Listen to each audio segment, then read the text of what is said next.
My name is Anya Sharma, and I believe that our homes are not just structures of wood and stone, but sanctuaries for our souls, reflections of our journeys. At 30, after years of disciplined work as an architectural designer, I finally held the keys to my own, a sun-drenched loft in the granary, a beautifully restored heritage building overlooking the Serpentine River in Port Blossom. It's a peculiar kind of memory, the kind that plays in slow motion, where every detail is etched with painful clarity, that brings me to tell this story. My younger sister, Nina, her face a mask of incandescent fury I'd never quite seen before, her hand connecting with my cheek. The sound, a sharp, ugly crack that seemed to silence the entire ballroom, all 300 wedding guests frozen mid-celebration. And in that stunned silence, my eyes met those of Judge Alastair Cole, a man whose quiet wisdom would later become an unexpected guidepost in the storm. That moment, born of a conflict over my home, the sanctuary I'd poured my heart into creating, changed everything. But to understand how we arrived at such a precipice, I need to take you back to the sun-dappled afternoons and quiet evenings of our childhood in the Willow Creek suburb of Port Blossom. Growing up, our family appeared to be the picture of suburban contentment. My parents, Priya and Raj Sharma, were loving and provided a comfortable, stable life for Nina and me. We lived in a charming clapboard house with a sprawling garden, enjoyed annual camping trips to Whispering Pines Lake, and participated in the familiar rhythms of school and community. Yet, beneath this tranquil surface, the currents of our family dynamic ran deep and often unseen, particularly between Nina and me. We were different, Nina and I, from our earliest days. I was the introspective one, finding solace in books and sketches, meticulously saving my pocket money for art supplies, always dreaming of lines and light and the spaces people inhabit. Nina, 2 years my junior, was the effervescent one, a whirlwind of charm and laughter, effortlessly drawing people into her orbit. My parents often referred to her as spirited, a gentle euphemism, I later realized, for a nature that expected the world to bend to her desires. While I diligently pursued my studies and took on weekend jobs sketching for local businesses to save for college, Nina focused on cultivating her social life, assuming our parents would provide for her whims. Anya, darling, you must understand. Nina feels things so deeply, my mother would often say, her voice soft with affection for her younger daughter, whenever I voiced quiet concerns about the disparity. Not everyone possesses your resilience. This pattern, set in childhood, solidified as we grew. I graduated from Port Blossom University's esteemed School of Architecture with honors, a portfolio brimming with designs, and a small scholarship that eased the burden of my student loans. My graduation was marked by a quiet family dinner, warm and supportive in its own way. 2 years later, when Nina scraped through her liberal arts degree after a few detours, our parents celebrated with a lavish trip to the coast for her, a chance to discover herself, they'd said. College for me had been a whirlwind of late-night studio sessions, challenging projects, and part-time drafting work to make ends meet. Nina, meanwhile, had drifted, her passions shifting like the river tides. After university, I found a junior position at a prestigious architectural firm in the city center. The hours were long, the competition fierce, but I was fueled by a passion for sustainable urban design. I lived in a tiny attic apartment, its sloping ceilings a constant reminder of my modest means, but my gaze was fixed on the future. My 5-year plan was clear: gain experience, earn my architect's license, and one day, create a home that was truly my own. "You work far too much, Anya," Nina would remark during our infrequent family dinners. By then, she had moved back in with our parents, having found full-time employment too confining. Life is for living, not just for sketching blueprints and saving pennies. Despite her critiques, I persevered. By 27, I had established a reputation for innovative, eco-conscious designs, and I'd begun freelancing, slowly building my own client base under Anya Sharma Design. My dream home had taken on a specific form, a spacious loft in the granary, a former riverside grain store being converted into unique living spaces with its original timber beams, vast arched windows, and potential for a rooftop garden. For 3 years, I dedicated every spare moment and every extra dollar to this vision. I worked through weekends, took on complex restoration projects others shied away from, and lived with a frugality that often amused my colleagues.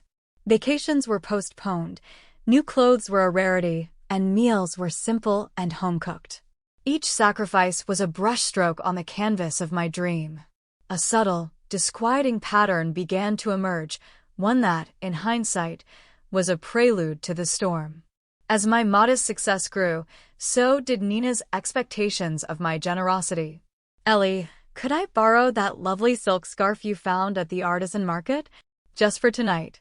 Assuming Ellie is a nickname for Alara, it should be changed to a nickname for Anya, or just Anya. Let's change Ellie to Annie. "Annie, could I borrow that lovely silk scarf you found at the artisan market? Just for tonight." The scarf would be returned weeks later, creased and smelling of unfamiliar perfume. "Annie, my old laptop finally died, and I need one for this online course that could really change things for me. Could you possibly?" The loan was never repaid. "Annie, I accidentally backed Dad's car into a post, and he's furious.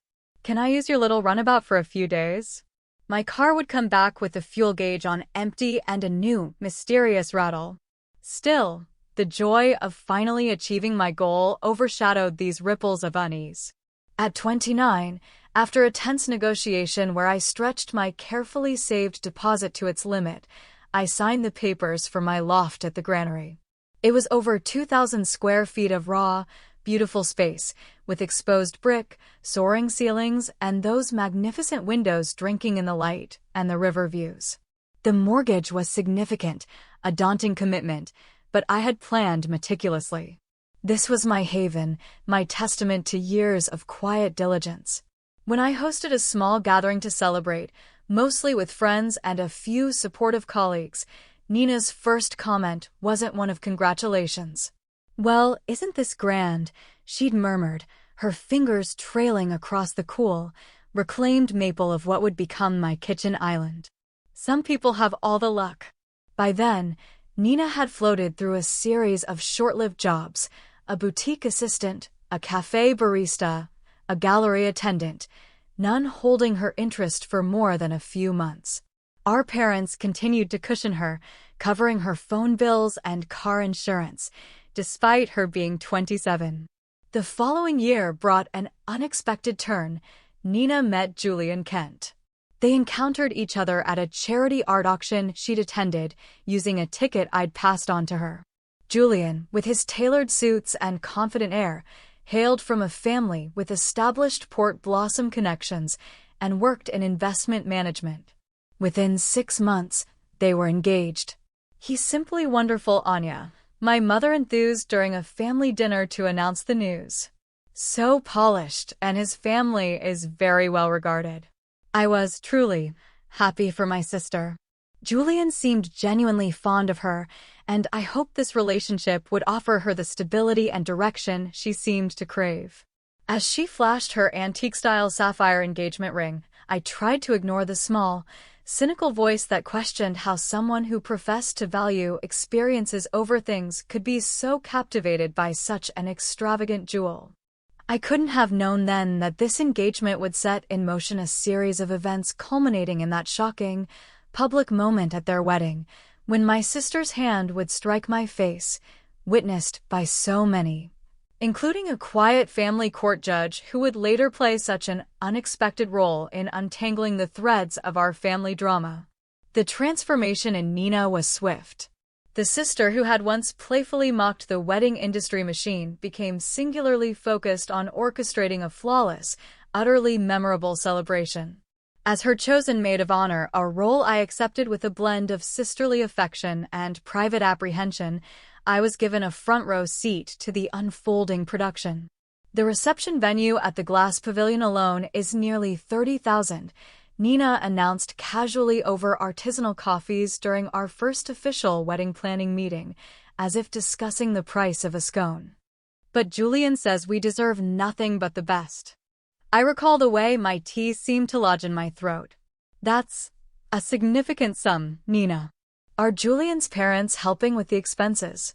A fleeting shadow, like a cloud over the sun, crossed her usually bright face. We're working through the financial tapestry.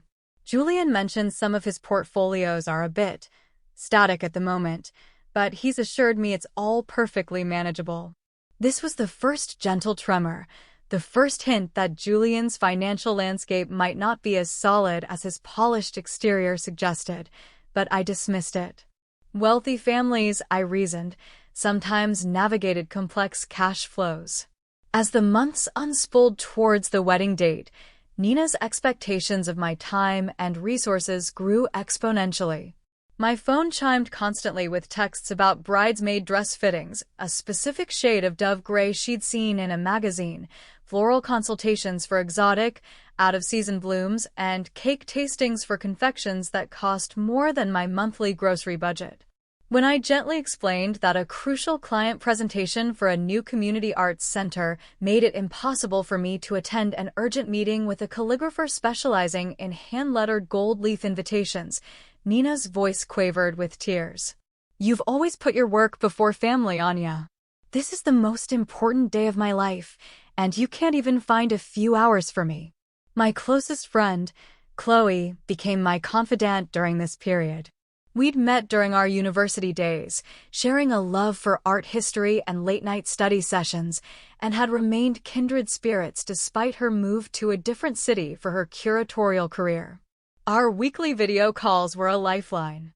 I contributed $500 towards her bridal tea gift, a bespoke porcelain set she'd admired, and she subtly hinted it wasn't from her preferred artisan list. I confessed to Chloe one evening, the weariness evident in my voice. Meanwhile, I've had to postpone the installation of my rooftop garden project because of all the wedding-related expenses and time off. Classic Nina, Chloe responded, her tone sympathetic but firm. Always accepting what's offered as if it's merely her due, and then subtly implying it's not quite enough. Chloe had witnessed Nina's self-referential tendencies during our university years and had never been entirely charmed. But even she was taken aback when I recounted what transpired during a wedding strategy session Nina had insisted on holding at my loft. Nina had asked to meet at the granary to discuss logistics for the out-of-town guests. As she drifted through my open-plan living space, her fingers brushing against the soft linen of my custom-made sofa, her gaze lingering on the panoramic view of the Serpentine River at sunset, a new expression settled on her face, a look of thoughtful, almost proprietary assessment. This place truly is breathtaking, Annie, she said, her voice softer than usual, more to herself than to me. Then, turning, her eyes met mine with a sudden, unsettling intensity. You know, Julian and I have been discussing our living arrangements after the wedding. Oh! I thought you were looking at those new townhouses in Beacon Hill Heights, I replied, referencing an upscale development they had previously mentioned with enthusiasm. We were, she said, gesturing expansively around my carefully curated space. But honestly, this would be so much more us. So much more fitting for the life we envision. Especially as we establish ourselves and perhaps start a family sooner rather than later. I laughed, a light, incredulous sound, assuming she was making an outlandish joke. Well, you're always welcome to visit, of course. But I've grown rather attached to my home. Her smile didn't quite reach her eyes. Don't be deliberately obtuse, Anya. You could easily find another lovely, smaller place. You're on your own, after all. We're starting a life together, and frankly, we need the space, the ambience, more than you do right now. The casual, unblinking entitlement in her voice stole my breath. Was my sister, the person I had shared childhood secrets and dreams with, seriously suggesting I relinquish my home, the culmination of years of relentless work and sacrifice, simply because she desired it? Nina, I said, my voice carefully neutral, that's not going to happen. I'm happy to help with your wedding in any way I can, but my home isn't part of the dowry, so to speak. She left shortly after, a chill in her wake, and for a blessed week, the flurry of wedding-related texts and calls ceased. I allowed myself to hope she had recognized the unreasonableness of her suggestion. I was mistaken. The bridal tea, hosted at our parents' elegant Willow Creek home, should have been a charming afternoon filled with delicate sandwiches, Earl Grey, and heartfelt wishes. Instead, it became the stage for Nina's next maneuver. Surrounded by 30 women, a mix of family friends, future in-laws, and her bridal party, Nina tapped her heirloom silver spoon against her teacup for attention during the gift presentation.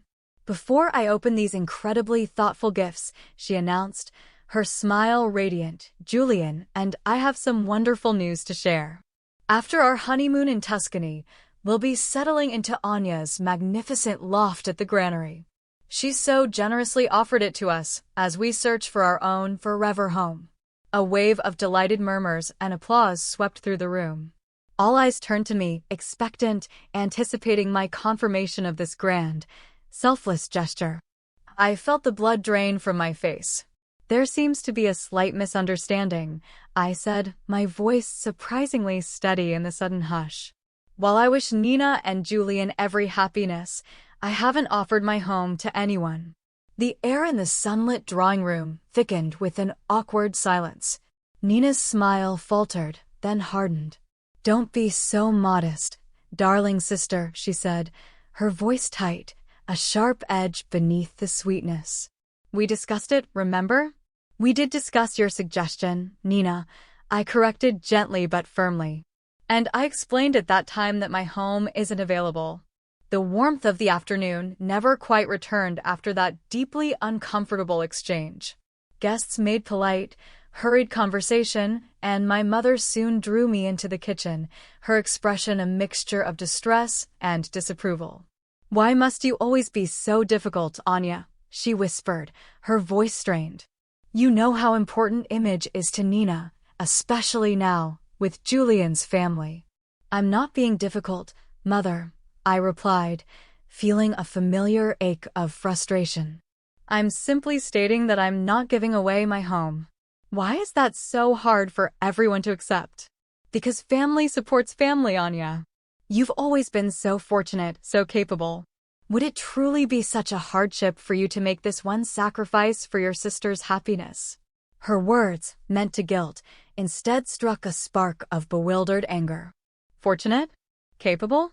Yes, but the years of focused effort, the careful planning, the sacrifices made, none of that had been mere luck. Yet, in my family's narrative, my achievements were often subtly reframed as effortless, while Nina's desires were treated as pressing needs. Driving back to my loft that evening, the scent of old wood and river air usually so comforting, I felt a profound sense of unease. The bridal tea incident was more than just an awkward moment, it was a clear signal. The entitlement that had been nurtured in Nina throughout her life had blossomed into a breathtaking audacity, and my beautiful, hard-won loft had become the ultimate symbol of what she felt she deserved. Our paths were set on a collision course, though I could not yet imagine how publicly, or how painfully, it would all unfold. 3 weeks after the bridal tea, a period marked by a strained, surface-level politeness from Nina, she texted asking to meet for coffee. Just us, she'd written. To clear the air. Hoping for a genuine reconciliation, our return to some semblance of sisterly understanding, I agreed, suggesting a quiet little cafe near my design studio. When I arrived, however, I found not just Nina, but Julian as well, his expression a carefully composed blend of affability and resolve. Anya, thank you for coming, Julian began, his voice smooth as polished stone, before I'd even settled into my chair. We felt it was important to discuss our housing situation directly, to ensure there are no further misunderstandings. I took a slow, deliberate sip of my chamomile tea. I believe I've made my position quite clear, Julian, but please, go ahead. Here's the reality, Anya, Julian said, leaning forward, his gaze intense. Nina and I are embarking on our life together, a significant chapter. We require a residence that reflects our standing and aspirations. Your loft is, quite frankly, ideal. And it simply makes good sense for family to support family during such pivotal transitions. I'm still struggling to understand why my home is the only option being considered, I replied, keeping my tone even. Weren't you looking at those lovely townhouses in Beacon Hill Heights? Or, Julian, with your family's connections in Port Blossom, surely there are other avenues for suitable housing. Julian shifted almost imperceptibly in his seat. My investment portfolio is undergoing some temporary rebalancing. Nothing to be concerned about, merely a matter of timing with certain ventures. And those Beacon Hill Heights properties are, upon closer inspection, rather overpriced for what they offer. What Julian is trying to convey, Nina interjected, her hand resting on his arm, is that we find ourselves needing a little support right now. Just for a year, perhaps two, until his investments fully mature and we can purchase our dream estate. You could find a charming smaller apartment for a while, Anya. Think of it as an adventure. An adventure? I repeated, the word tasting like ash in my mouth. Giving up my home, the sanctuary I've poured my heart and soul into, so that you can live here, presumably rent-free, would be an adventure for me? We never explicitly said rent-free, Julian countered, though his expression and Nina's quick, hopeful glance at him suggested otherwise. What monthly rent were you envisioning then? I asked, my gaze steady. The ensuing silence, the subtle exchange of uneasy looks between them, was more eloquent than any words. Look, I said finally, my voice gentle but firm. I truly am sorry if you're facing unexpected financial challenges, but my home isn't the solution. I would be happy to help you research more affordable rental options in the city, if you'd like. Nina's face tightened, her eyes flashing. After all the times I've been there for you, Anya, supported your artistic temperament, this is how you repay me? By refusing to offer a helping hand when I truly, desperately need it. I found myself silently cataloging those supposed acts of support, struggling to recall instances that matched her dramatic portrayal. Before I could formulate a response, Julian played his next card. Anya, I'll be candid with you, he said, adopting a tone of grave confidence. I've encountered some unforeseen financial headwinds. Nothing insurmountable, you understand, but my current liquidity is somewhat constrained. We require a stable, impressive home base while these matters are resolved. I am sorry to hear that, I said, and I meant it for Nina's sake. But it doesn't alter my decision regarding my home. You've always been so selfish. Nina cried, tears welling in her eyes with practiced ease. You have this enormous, beautiful place all to yourself, while we're struggling to start our lives. It's simply not fair.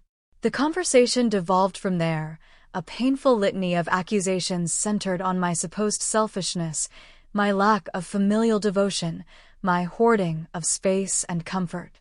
I held my ground, though each accusation, each tearful plea, chipped away at my resolve, stirring the deep-seated guilt that had been so carefully cultivated over years of prioritizing Nina's happiness. Was I being unreasonable? Was this what family truly meant, surrendering your most cherished achievements for another's convenience? That evening, as expected, my parents called. Nina, naturally, had given them her tearful, edited version of our coffee meeting. Anya, my father began, his voice laced with that familiar tone of gentle disappointment he reserved for my perceived transgressions. Your mother and I raised you to understand the profound importance of family. I do understand its importance, Dad, I replied, weariness seeping into my voice. I simply don't believe it extends to relinquishing my home. It would only be temporary, dear, my mother interjected, her voice soft and placating. Nina explained that Julian is just navigating a brief financial tight spot. They need a soft landing. Then they should find a soft landing they can afford, I countered, trying to keep the frustration from my tone. There are many lovely, smaller apartments available. You have the ability to help them begin their marriage on a strong, secure footing, my father said, his voice gaining a sterner edge. Instead, you seem to be prioritizing a material possession over your sister's happiness and well-being. The conversation circled, a familiar, frustrating dance, with my parents either unwilling or unable to see the situation from my perspective. After I hung up, the old doubts resurfaced, insidious whispers from a lifetime of conditioning. Nina's needs were paramount. My achievements, my desires, were somehow secondary, less deserving of protection. Seeking an anchor, I called Chloe. They are emotionally blackmailing you, Anya, she stated unequivocally after I'd recounted the day's events. Your home is your sanctuary, not a family timeshare. The level of entitlement is staggering. Her unwavering certainty was a balm. Then Chloe asked a question that shifted my perspective entirely. Have you considered looking into Julian Kent's financial situation more closely? If he's truly experiencing money troubles significant enough to require free, high-end housing, perhaps you should understand the full picture. Her suggestion, born of pragmatic concern, led me down an unexpected path. Leveraging my professional network, architects often work closely with developers and financiers. I made discreet inquiries about Julian Kent and his firm, Redwood Capital. The information that gradually surfaced was deeply troubling. Julian did indeed come from a well-regarded family, but his personal financial affairs were reportedly chaotic.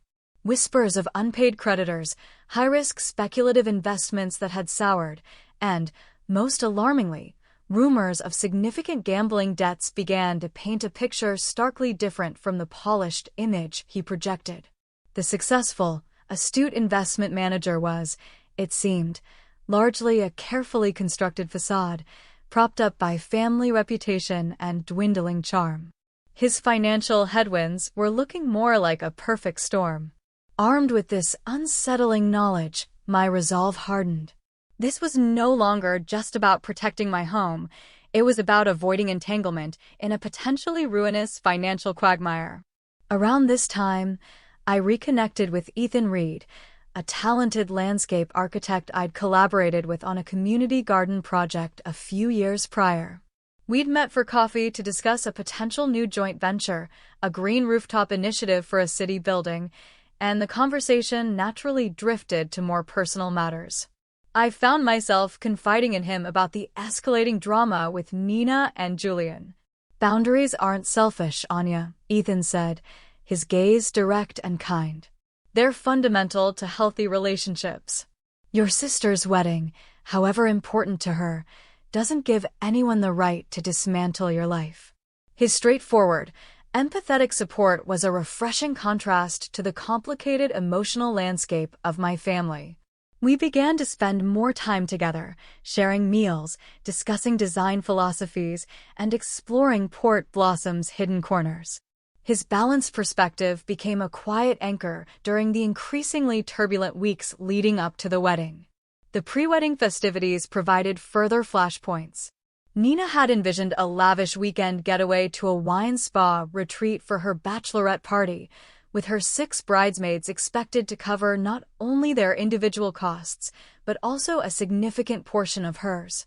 The per-person estimate was well over $1,000. 2 of the bridesmaids, citing genuine financial constraints, had to decline. Nina's reaction was one of wounded fury, labeling them disloyal and unsupportive of her journey. I paid my share, wincing internally as it meant further delaying the custom shelving I'd designed for my loft library. At the retreat, Nina's behavior was a masterclass in entitlement. She complained about the thread count of the linens in her complimentary upgraded suite, expected her every whim to be catered to by her friends, and orchestrated a tearful scene when a specific vintage of champagne wasn't available. By the final brunch, the remaining bridesmaids were exchanging exhausted, knowing glances, their enthusiasm visibly dimmed. On the drive back to Port Blossom, Chloe, who had reluctantly attended, texted me from her car, "Bachelorette fiasco. Status report?" Illuminating, I replied, Even Nina's oldest friends are starting to see the cracks in the veneer. Just 1 week before the wedding, Nina and Julian made their final, desperate play. They appeared at my loft unannounced on a Sunday morning, just as I was sketching designs for a new client. "We need to resolve this property issue before the wedding, Anya," Nina declared, sweeping past me into my living space as if she already owned it. "This ongoing stress is affecting my complexion, and I have my final bridal portraits this week." Julian, his usual suave demeanor replaced by a thinner veneer of impatience, was more direct. "Look, Anya, this is going to happen. We've already intimated to our social circle, to my parents, that we'll be residing here after the honeymoon. We can't retract that now without immense embarrassment." "Then you have indeed created a difficult situation for yourselves," I stated, my voice remarkably calm despite the tremor in my hands. "My decision regarding my home remains unchanged." Nina's face contorted, not with tears this time, but with a cold fury. "If you don't agree to this, Anya, I will ensure that every single person at that wedding knows what a cold, unfeeling sister you are. I will tell them how you turned your back on us in our time of need." "That is your prerogative, Nina," I replied, meeting her gaze, the years of accumulated hurt and frustration solidifying into a quiet resolve. "But it will not alter my decision." "You will regret this," she hissed as they finally turned to leave, the air in my beautiful loft feeling suddenly cold and tainted. "I promise you, Anya, you will live to regret this." As their footsteps echoed down the polished concrete hallway of the granary, I had no inkling of just how publicly she intended to make me fulfill that promise, or how spectacularly her threat would ultimately unravel in ways none of us could have foreseen. The morning of Nina's wedding dawned with a deceptive serenity. Port Blossom graced us with one of its rarest gifts, a perfect late spring day, the sky an unbroken azure, the air mild and fragrant with the scent of blooming jasmine from the riverside gardens. Mount Celeste, our region's majestic peak, stood sentinel in the distance, its snow-capped crown gleaming. As I drove to the luxurious riverfront hotel where the bridal party was to prepare, a fragile tendril of hope unfurled within me.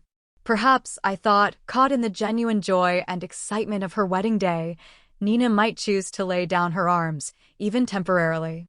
This hopeful notion survived for precisely 15 minutes. "You're late," Nina accused the moment I stepped into the sprawling bridal suite, though I had arrived exactly at the scheduled time. 5 other bridesmaids, my mother, a flurry of makeup artists, and hairstylists were already immersed in the pre-wedding rituals. The atmosphere was thick with a nervous, almost brittle energy. "Good morning to you too, Nina," I replied, carefully hanging my garment bag, which contained the dove-gray silk bridesmaid dress I'd paid a small fortune for. "What can I do to help?" For the next 4 hours, I moved through my maid of honor duties with a kind of detached precision. I fetched flutes of champagne, organized scattered accessories, helped with the intricate fastenings of Nina's elaborate lace gown, and maintained a composed, pleasant demeanor despite the subtle undercurrent of animosity radiating from my sister and, to a lesser extent, my mother. My mother watched me with anxious, narrowed eyes, as if expecting me to spontaneously combust or stage a protest at any moment. "You could at least try to look genuinely happy for your sister, Anya," she murmured during a rare quiet moment while Nina was being photographed. "I am happy for her, mother," I responded, and it was true on a fundamental level. I truly want her marriage to be a happy one. I simply don't want it to be happy in my home. My mother sighed, a sound heavy with exasperation. Always so unyielding. By the time we were chauffeured to the ceremony venue, the stunning glass pavilion gardens overlooking the Serpentine River, a venue that had indeed cost a breathtaking sum, I was emotionally drained. The other bridesmaids, sensing the delicate tension but wisely choosing not to engage, focused on preserving their elaborate hairstyles and makeup against the gentle spring breeze. The ceremony itself was surprisingly beautiful, almost ethereal. Standing beside Nina at the altar, watching as she exchanged vows with Julian, I felt an unexpected wave of tenderness. Beneath the layers of recent conflict, she was still my little sister, the girl who had once trailed after me, begging to be included in my games. When she spoke her vows, her voice thick with emotion, tears shimmering in her eyes, I found myself genuinely hoping that, despite all I suspected about Julian's precarious finances, they might somehow forge a joyful life together. As we recessed down the aisle after the I-dos, a path strewn with white rose petals, my gaze briefly met that of an older gentleman seated in a prominent pew. He was distinguished, with silver hair and an air of quiet gravitas that seemed familiar. "That's Judge Alastair Cole," whispered the bridesmaid next to me, a family friend of the Kents. "He's a highly respected family court judge. Julian's father serves on a charitable board with him." I nodded, tucking the information away, little realizing its future significance. The cocktail hour, held on a flagstone terrace overlooking the river, passed in a pleasant blur of congratulations and champagne. I kept myself occupied, assisting the photographer with family groupings and liaising with the venue coordinator about the transition to the reception. Nina, radiant and smiling, seemed genuinely happy, and I allowed myself to believe, foolishly, that we might navigate the rest of the day without further incident. The reception began with the grand entrance of the wedding party into the elegantly appointed ballroom. Thousands of blush and cream peonies adorned the tables, crystal chandeliers cast a warm glow, and a string quartet played softly. The room, filled with 300 guests, hummed with celebratory energy. No expense, it was clear, had been spared, a fact that sat uneasily with my knowledge of Julian's financial headwinds. Dinner service commenced, an exquisite multi-course affair. I was seated at the head table, between a groomsman I vaguely knew and an empty chair awaiting the best man, who was nervously preparing his speech. The temporary lull allowed me to take a breath, to almost relax, enjoying my pan-seared scallops and a sip of crisp Sauvignon Blanc. Then came the speeches. The best man, Julian's boisterous college friend, delivered a speech filled with the usual mix of humorous anecdotes and heartfelt well-wishes. My father spoke next, his voice thick with emotion as he welcomed Julian into our family and spoke eloquently about the sanctity of marriage. Then, to my surprise, Nina rose and took the microphone. "I want to thank each and every one of you for being here today to celebrate with Julian and me," she began, her voice clear and carrying through the state-of-the-art sound system. "We feel so incredibly blessed to have such wonderful friends and family supporting us as we embark on this beautiful new chapter. So far, so conventional." I took another sip of wine, the knot in my stomach beginning to ease. "And speaking of new chapters," Nina continued, her eyes sweeping the room before landing directly on mine, a small, triumphant smile playing on her lips, "Julian and I are so thrilled to announce that after our idyllic honeymoon in Tuscany, we'll be moving into a divine new home to start our married life, my wonderfully generous sister Anya's stunning loft at the granary." The ballroom erupted in enthusiastic applause. 300 pairs of eyes, including those of Julian's prominent family, our extended relatives, and countless mutual acquaintances, turned towards me, beaming with approval. Nina's smile widened, her expression conveying a clear, unspoken challenge. "Deny me now, Anya. Deny me in front of everyone." The moment stretched, taut and fragile, like spun glass on the verge of shattering. In that suspended breath, I saw my choices: capitulate, nod along with the lie to preserve the peace and avoid a public scene, remain silent, allowing my inaction to be mistaken for consent, or speak the truth. Years of ingrained family dynamics, of prioritizing Nina's desires and maintaining a facade of harmony, screamed at me to choose the first path. But something had shifted within me during the preceding months, a quiet strengthening of my own resolve. Boundaries, I was learning, mattered. Truth mattered. My own self-respect mattered. I rose slowly from my seat, picked up the spare microphone from the head table, and offered a polite, gentle smile to the assembled guests. I am so incredibly happy for Nina and Julian on this truly special day, I began, my voice, to my own surprise, remarkably steady. And I wish them a lifetime of joy together. I paused, then continued, my gaze briefly meeting Nina's. However, I do need to offer a small clarification. While I wish them every happiness as they begin their married life, they will not be moving into my home. I am, of course, confident that they will find the perfect place to build their future together. The silence that descended upon the ballroom was absolute, a heavy, suffocating blanket. Nina's face, moments before radiant, flushed a furious, mottled crimson that clashed violently with the pristine white of her gown. Julian stared fixedly at his water goblet, avoiding all eye contact, particularly with his parents. My mother covered her face with her hands.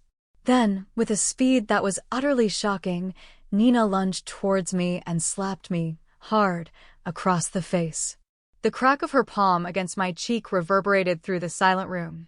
A collective gasp rippled through the guests. My eyes watered from the sharp sting, but I remained standing, determined not to escalate the appalling scene further. "How dare you?" Nina hissed, her voice venomous, loud enough for the closest tables to hear clearly. "How dare you humiliate me at my own wedding? After everything our family has done for you."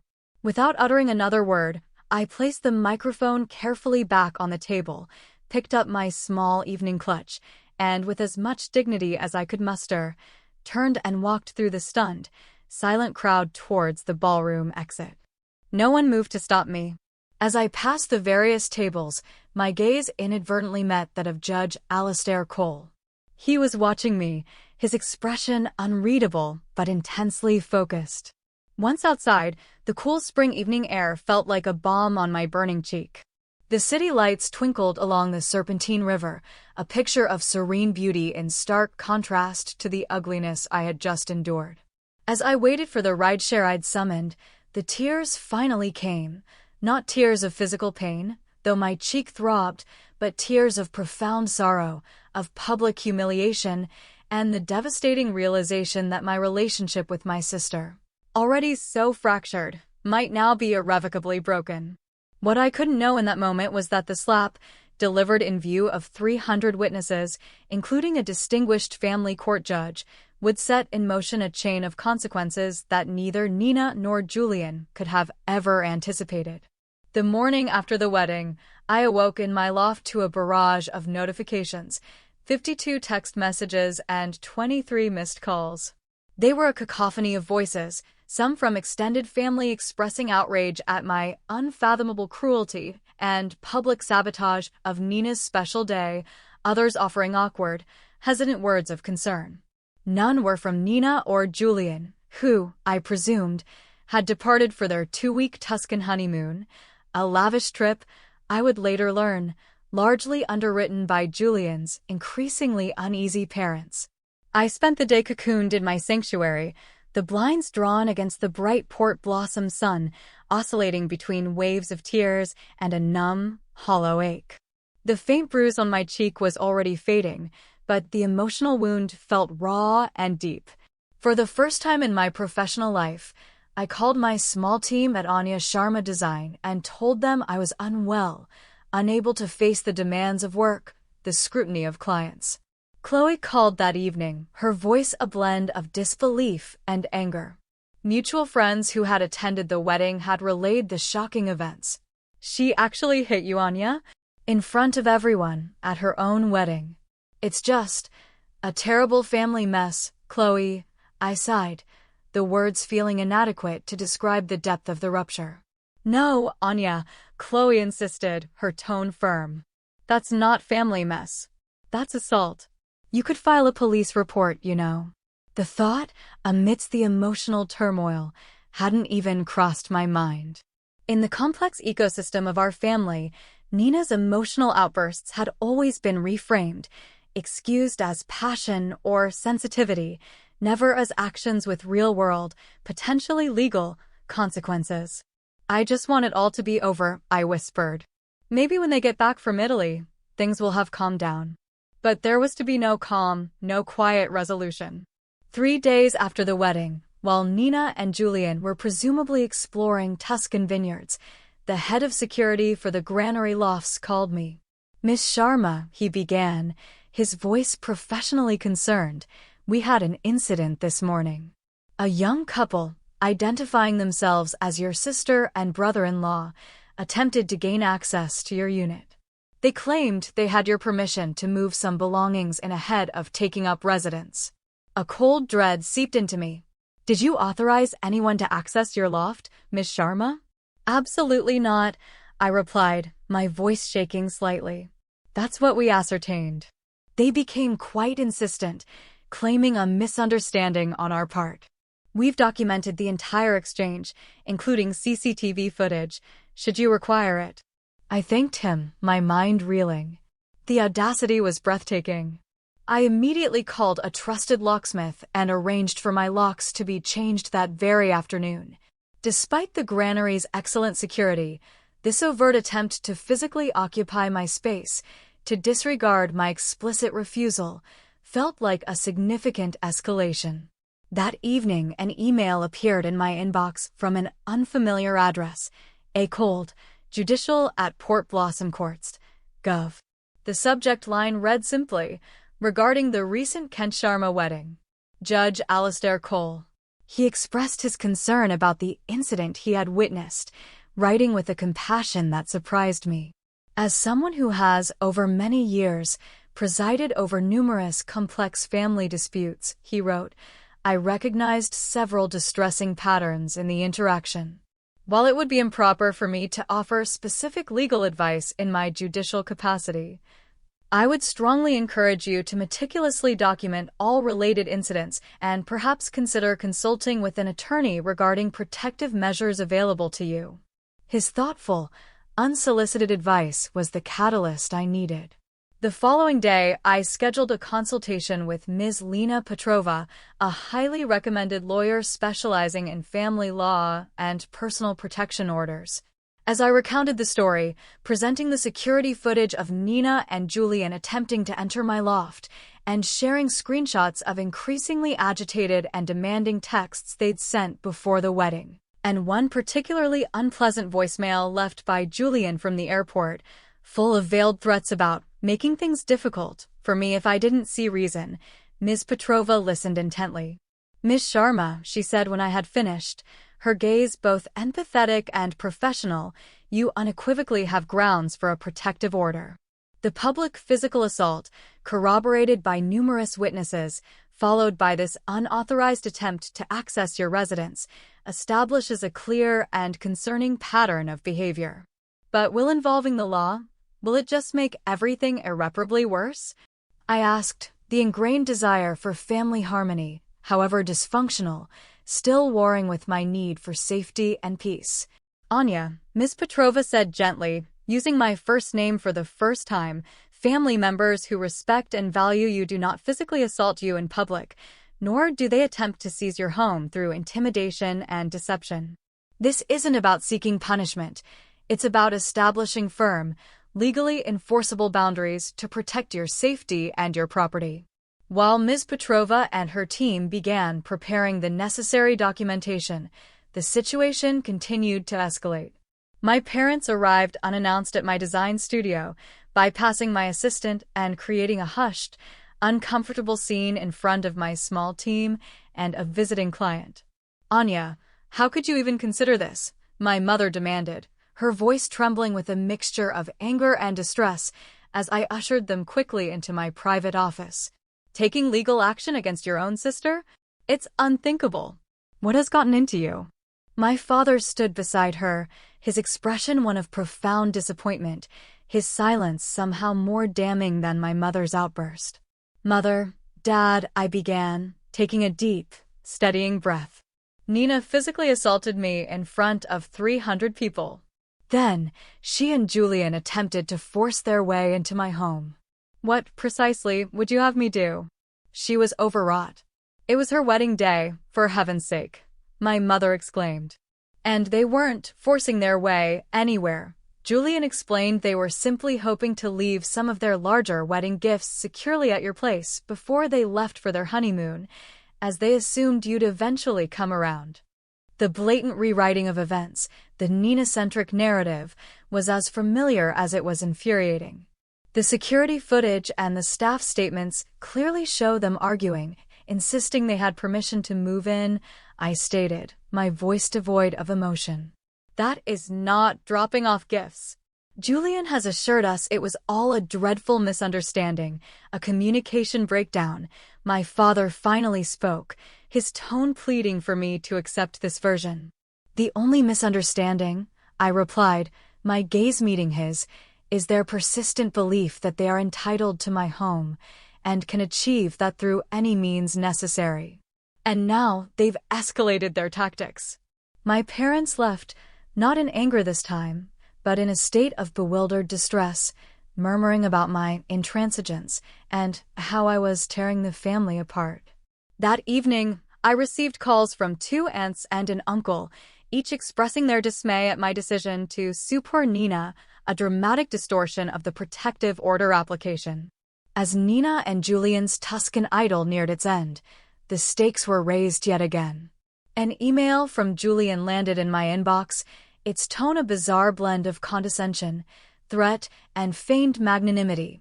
Anya, this unfortunate business with the protective order must cease immediately. Nina is, understandably, devastated that you would choose to escalate a momentary, emotional lapse on her part into a formal legal vendetta. We are prepared to graciously overlook this overreaction on your part if you agree to withdraw this unnecessary legal action and reconsider our very reasonable housing proposal. Should you choose not to, we may be compelled to discuss certain reputational concerns with your professional associates and clientele. The thinly veiled threat against my hard-earned professional reputation was the final straw.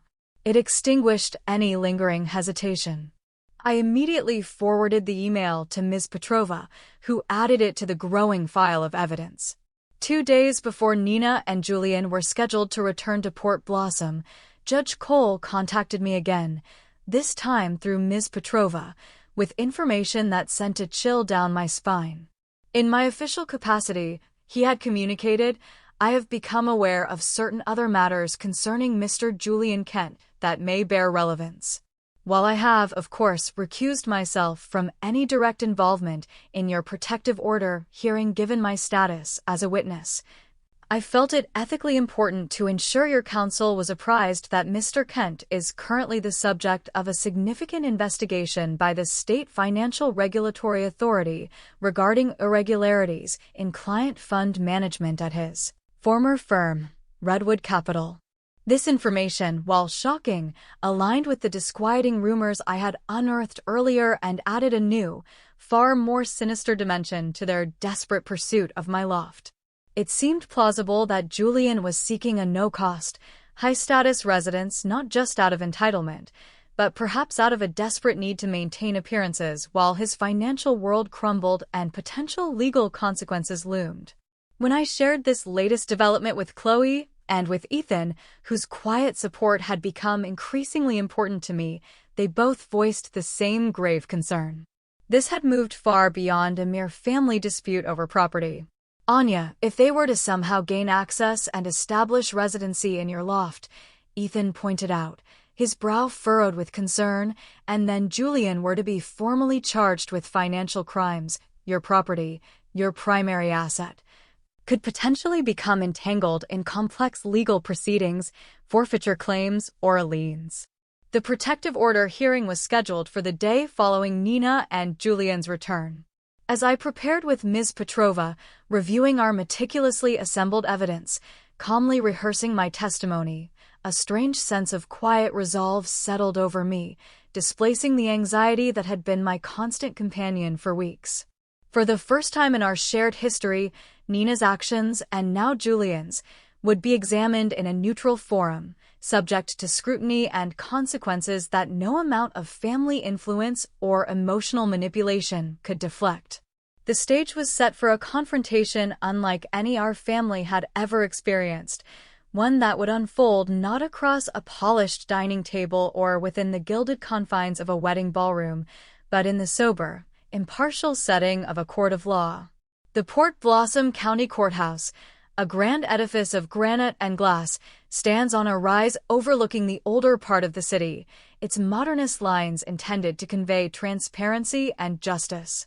As I ascended its broad, shallow steps on that crisp autumn morning, Ms. Lena Petrova at my side, her briefcase filled with our carefully prepared case, my heartbeat a steady rhythm of mingled apprehension and quiet determination. "Remember, Anya," Ms. Petrova said, her voice calm and reassuring, "we stick to the facts, the documented evidence. Regardless of any emotional appeals or accusations from the other side, Judge Chin will be focused on specific incidents and verifiable information." Ethan had offered to be there, a quiet presence of support, and was waiting in the public gallery, respecting the need for impartiality. Chloe had sent a beautiful bouquet of sunflowers to my loft that morning with a note, "Truth and courage. You have both. Love, C." The hearing for Petition 23B-714, Sharma v. Kent and Sharma, seeking a permanent order of protection, was scheduled in Courtroom 4A, presided over by Judge Sarah Chin, not Judge Cole, who had, as promised, formally recused himself but had provided a comprehensive, notarized witness statement detailing his observations at the wedding. The courtroom itself was relatively sparse as we took our places at the petitioner's table. I recognized my parents seated stiffly in the rearmost public benches, their faces etched with anxiety and an emotion I couldn't quite decipher. At precisely 10 o'clock, the bailiff called our case. As I arranged my notes, the side door opened and Nina entered, flanked by Julian and their counsel, Mr. Alistair Bell, a veteran litigator known for his aggressive tactics and theatrical courtroom presence. Nina was pale, her eyes shadowed, dressed in a somber navy suit that seemed designed to elicit sympathy. Julian, by contrast, appeared impeccably tailored and outwardly confident, though a certain tightness around his mouth betrayed an underlying tension. Judge Chen, a woman in her late 50s with intelligent, discerning eyes and an air of quiet authority, meticulously reviewed the submitted documents before addressing the court. "We are convened on petition number 23B-714, Sharma v. Kent and Sharma. I have read the petitioner's application and the respondent's reply.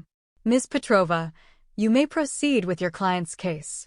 Ms. Petrova presented our case with clarity and precision, outlining the escalating pattern of harassment and intimidation, the relentless pressure to surrender my home, the public pronouncements and subsequent physical assault at the wedding reception, the unauthorized attempt to gain entry to my loft, and the threatening communications that had followed.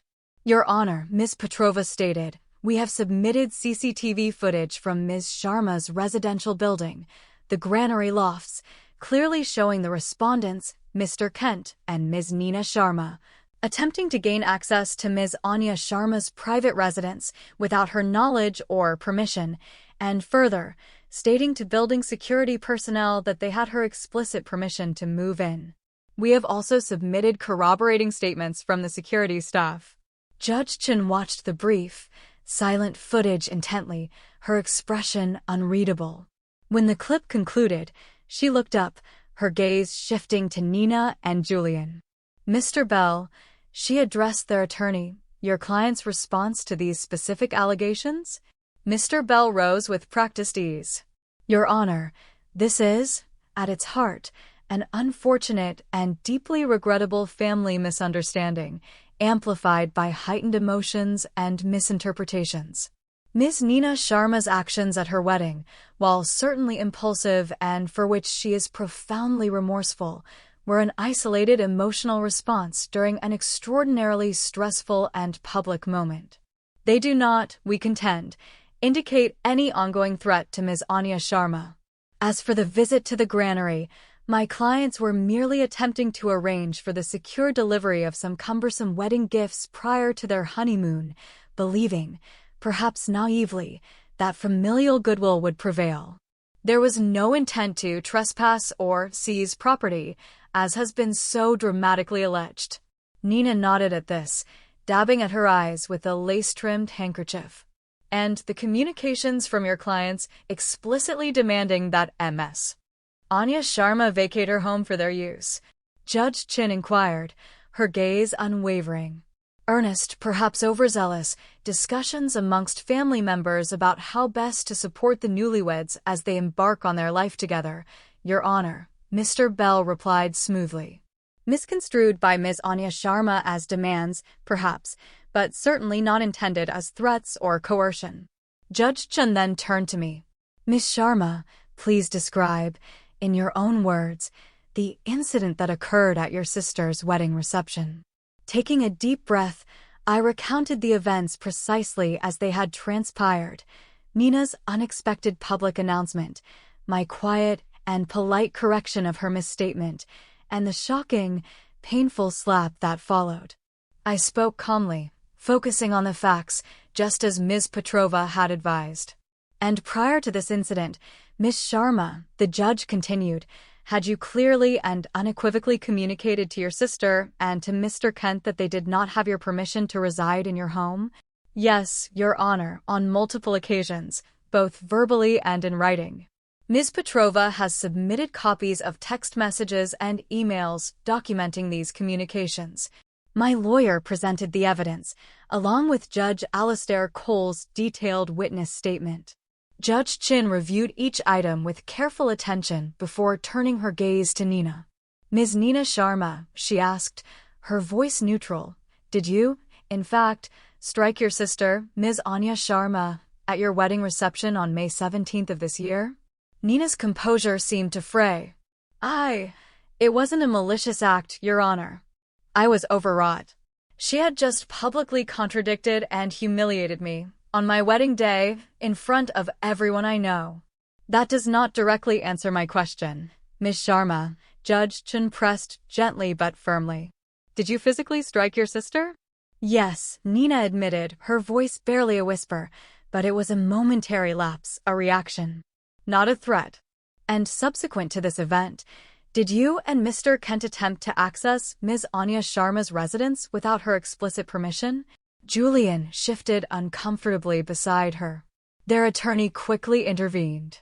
Your Honor, as previously stated, my clients believed they had, if not explicit, then certainly implicit familial permission to arrange for. Mr. Kent, Judge Chin interjected, cutting through Mr. Bell's smooth rhetoric and addressing Julian directly. The security footage from the granary lofts shows you stating unequivocally to building personnel that you were moving into Ms. Anya Sharma's loft and that she had agreed to this arrangement. Was that statement, Mr. Kent, accurate at that time? Put directly on the spot, without the buffer of his attorney, Julian's polished veneer began to show visible cracks. We had certainly had extensive discussions about the possibility of such an arrangement. There may have been some miscommunication regarding the finality and timing of it. So, you acknowledge, Mr. Kent, that you did not have Ms. Anya Sharma's explicit permission to move into her home on that date? Judge Chin persisted. Technically speaking, no, not explicit permission for that specific day, Julian conceded, his voice losing its earlier confidence. The hearing progressed with the submission of further evidence, including the email Julian had sent from the airport, with its veiled threats concerning my professional standing. As Ms. Petrova read key excerpts aloud, I saw my parents exchange a look of dawning horror. This, clearly, was a part of the narrative that had been conveniently omitted from the version they had received from Nina and Julian. Then came the most impactful revelation. Judge Chin referred to a sealed communication she had received from the Washington State Department of Financial Institutions, a copy of which had been provided to both counsels. Mr. Kent, she stated, her eyes fixed on him. Is it not correct that you are currently the subject of a formal and wide-ranging investigation by the DFI concerning alleged misappropriation of client funds and other serious financial improprieties during your tenure at Redwood Capital? The remaining color drained from Julian's face. Mr. Bell was on his feet instantly, objecting strenuously to the relevance of this information. Your Honor, I fail to see how Mr. Kent's entirely separate professional matters, which are, I might add, being vigorously contested, bear any relevance whatsoever to this private family dispute.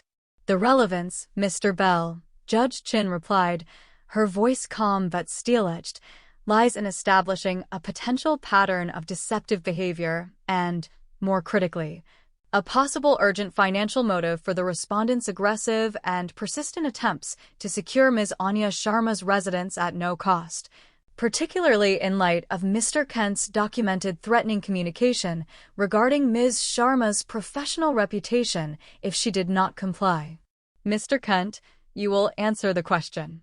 After a hurried, whispered consultation with Mr. Bell, Julian, looking utterly deflated, reluctantly confirmed the existence of the DeFi investigation, though he quickly added that it was all a gross misunderstanding, that he was confident would be fully resolved in his favor.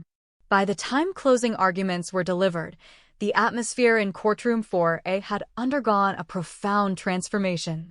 What Nina and Julian, and perhaps even my parents, had clearly anticipated would be a minor, dismissible family squabble had evolved into a serious, evidence-based examination of their conduct, character, and motivations. Judge Chin delivered her ruling without recessing. Based upon the totality of the credible evidence presented before this court, she began, including the documented physical assault witnessed by numerous individuals, the subsequent unauthorized attempt to access the petitioner's private residence under false pretenses, and the coercive and threatening communications directed at the petitioner, I find that Ms. Anya Sharma has met the statutory burden of proof. Therefore, the petition for an order of protection is hereby granted. She then outlined the specific terms. Nina and Julian were prohibited from coming within 500 feet of me, my residence at the Granary Lofts, and my place of business, Anya Sharma Design. All communication, if absolutely necessary, was to be conducted exclusively through legal counsel for a period of 1 year, at which point the order would be subject to review. Furthermore, Judge Chen continued, her gaze stern, this court is deeply concerned by the evidence of Mr. Kent's attempt to intimidate Ms. Sharma by threatening her professional reputation. I am therefore referring a transcript of these proceedings, along with the relevant exhibits, to the County Prosecutor's Office for review of potential charges related to attempted coercion or extortion. Additionally, the matter of the attempted unauthorized entry will be similarly referred for consideration of criminal trespass. Nina let out a small, choked gasp. Julian stared blankly ahead, his face ashen. My parents sat frozen in the back row, their expressions a mixture of shock, disbelief, and a dawning, painful comprehension. This court, Judge Chun concluded, her voice resonating with quiet authority, takes matters of domestic harassment, intimidation, and property violation with the utmost seriousness, regardless of the familial relationship between the parties involved. Kinship does not confer a license for abusive or unlawful behavior. As Ms. Petrova and I gathered our papers, a profound sense of quiet vindication washed over me, mingled with a deep, lingering sorrow for the fractures in my family that now seemed almost irreparable. I glanced towards my parents. The raw shock and confusion etched on their faces suggested that, perhaps for the very first time, they were seeing the full, unvarnished reality of Nina and Julian's actions, stripped bare of the usual justifications and emotional manipulations. Outside the courtroom, Ethan was waiting, his expression anxious until he saw the look on Ms. Petrova's face, and then mine. He simply opened his arms, and I stepped into a brief, comforting hug. The judge granted the order, I said, my voice still a little shaky. And she referred Julian for further investigation. As we turned towards the elevators, I heard my name called softly. It was my father, approaching hesitantly, alone. My mother remained seated in the hallway, looking small and lost.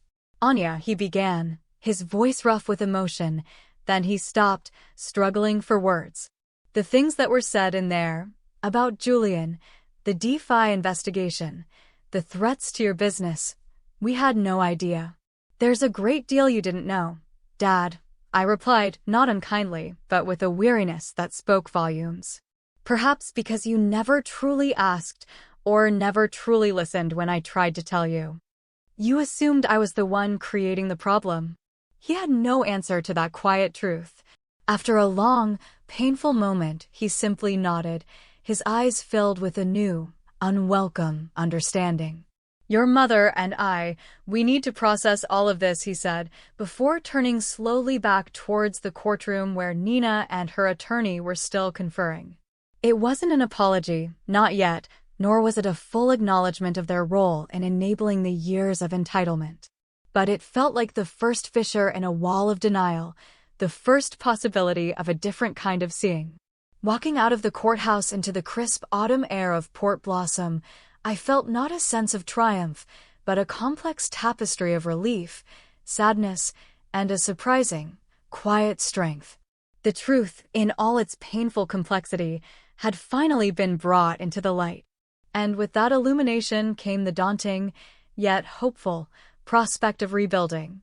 Not what was, but something new, something healthier, from the scattered pieces of what had been so carelessly broken. 6 months have passed since that day in court. I stand on the small, private terrace I finally created off my loft, a profusion of herbs and late-season flowers spilling from reclaimed timber planters, watching the serpentine river flow towards the sea as the sun dips below the Port Blossom skyline, painting the clouds in hues of apricot and rose. The beauty of this quiet moment feels particularly profound, a gentle reminder that life, like the river, continues its course, finding new paths around obstacles, ever moving forward. My home, the granary loft, remains my sanctuary, its warm brick and aged wood even more precious to me now for having been so fiercely defended. The order of protection was reviewed and extended for another year, though by then, its necessity had become largely symbolic. Nina and Julian's marriage, built on such precarious foundations, crumbled under the weight of his escalating legal troubles and the harsh glare of financial reality. Just 3 months after their lavish wedding, they separated. Julian Kent's DeFi investigation had indeed led to formal charges of embezzlement and securities fraud. Evidence presented during his arraignment suggested that substantial gambling losses had fueled his desperate, reckless pursuit of my loft as a no-cost haven. He ultimately accepted a plea agreement that involved significant restitution, a lengthy probation, and a permanent disbarment from the financial industry. The last I heard, he was living in a small rented room in a town far from Port Blossom, the glittering facade of his former life entirely dismantled. Nina retreated to our parents' home in Willow Creek after the separation, her Tuscan honeymoon and dream wedding now tarnished memories, symbols of a future that had evaporated before it truly began.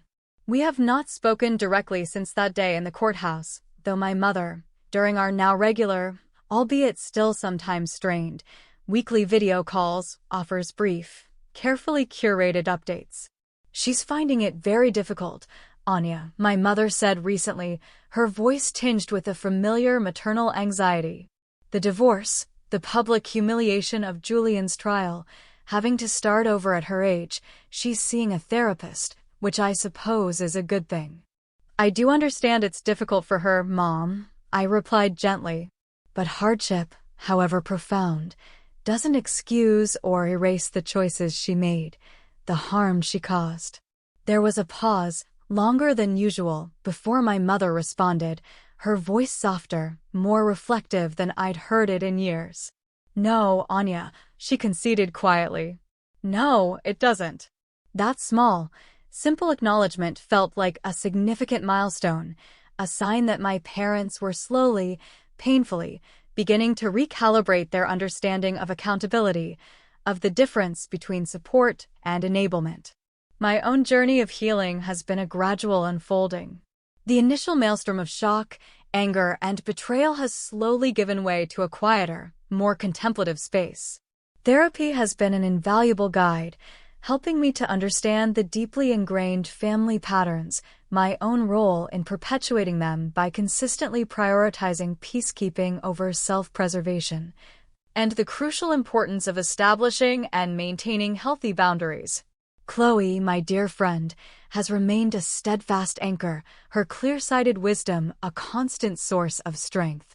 Boundaries, Annie, she reminded me during one of our recent calls, aren't walls to keep love out. They're the foundations upon which genuine, respectful love is built. And then there is Ethan. Our connection, forged in shared professional passions and deepened through the crucible of my family crisis, has blossomed into a love that feels both exhilarating and profoundly peaceful. His unwavering support, his calm, non-judgmental presence, created a safe harbor where I could be vulnerable without fear, where my needs and feelings were not just acknowledged but cherished. A few months ago, after many thoughtful conversations, he moved his drafting table and his collection of rare botanical prints into the sunlit spare room of my loft. We are building a life together, slowly, intentionally, based on mutual respect, shared dreams, and a quiet joy in everyday moments. Perhaps one of the most unexpected blessings to emerge from this painful chapter has been a tentative, growing friendship with Judge Alistair Cole and his wife, Olivia.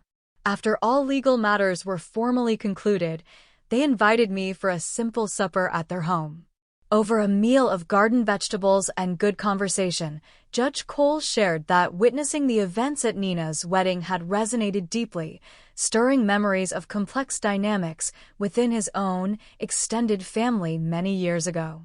Sometimes, Anya, he said, his kind eyes reflecting the lamplight, it requires an objective observer, someone outside the immediate emotional field, to truly see the patterns that hold a family captive. In my years on the bench, I've seen countless families ensnared in cycles of dysfunction, often blind to the very dynamics that are causing them such pain. His wisdom, born of long experience and a compassionate heart, has been a gentle light on my own path of navigating the complex terrain of family, forgiveness, and self-reclamation. Last week, I received an unexpected email.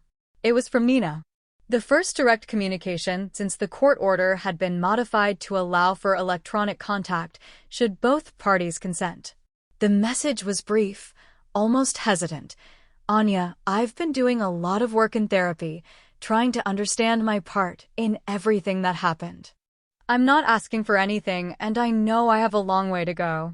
I just wanted you to know that. Nina, no apologies, no demands, no justifications. Just a small, fragile acknowledgement. I sat with it for a long time before replying, simply, "Thank you for letting me know, Nina. I appreciate that. I'm doing my own work too. Anya, it's not a resolution, not yet. But perhaps, just perhaps, it's the first tiny seed of a different kind of future, one where a new, more honest relationship might one day, slowly, take root."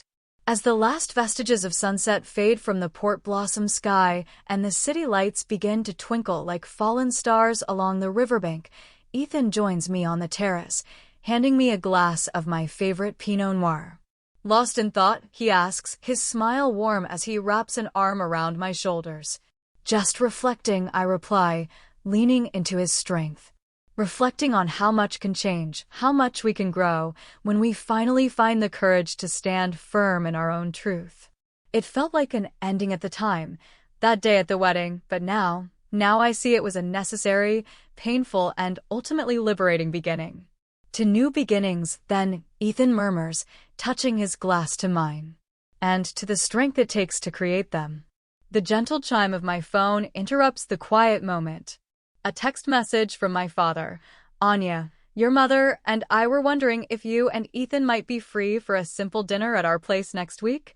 No pressure at all, but we'd love to see you both. Another small step. Another fragile bridge being tentatively rebuilt. This journey has etched profound lessons onto my heart. That true family support is about upliftment, not diminishment. That love without respect is a hollow echo. That those who genuinely care for you will honor your boundaries, not seek to dismantle them. And perhaps the most vital lesson of all, that standing up for oneself, for one's integrity and well-being, is not an act of selfishness, but an act of profound self-love, the essential bedrock upon which all authentic and healthy relationships must be built. My loft at the granary, my beautiful, hard-won home, was more than just bricks and mortar, more than an asset to be defended.